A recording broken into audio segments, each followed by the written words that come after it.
আমার বন্ধু মাসুম এখন গাছ থেকে পাকনা কাটল পাচ্ছে, খাবো আমরা। সবাই কাটল খাইতেছি রে, খাও। এই দেখেন ভাই, শ্রীমঙ্গলের মজাটা এই জায়গায়, একদম ফ্রেশ গাছ থেকে পাইরে একদম খার গাছ কেটে খাইতেছে ভাই। সুবহানাল্লাহ, যে মজা রে ভাই, সবাই খাইতেছি। আরে নেন নেন, দেখেন এই যে আমাদের দর্শনার্থী ছোট বাবু, খাও, হাত দেখাও, হাত দেখাও, হাত দেখাও।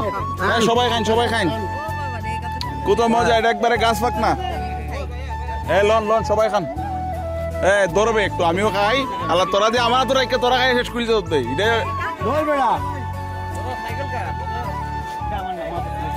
ধন্যবাদ বন্ধুরা, একটা কাটল খাইলাম, গাছ পাক না। এই দেখেন সবাই মজা করে কাটল খাইতেছি। বাবু কেমন মজা নি? কাটলটা মজা আছে না মা?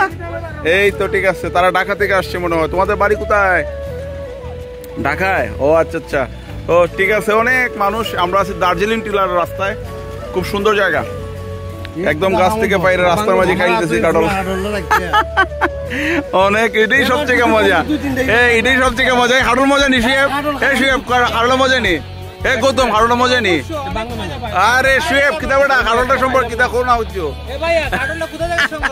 গাছ থেকে নিয়ে খালি পারছি।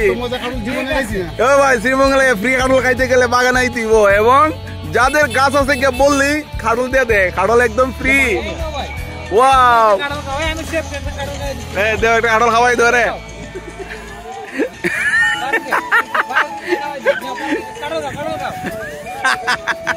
গৌতম কিতা নিয়ে আইয়া মজা লাগতেছে নি? গৌতম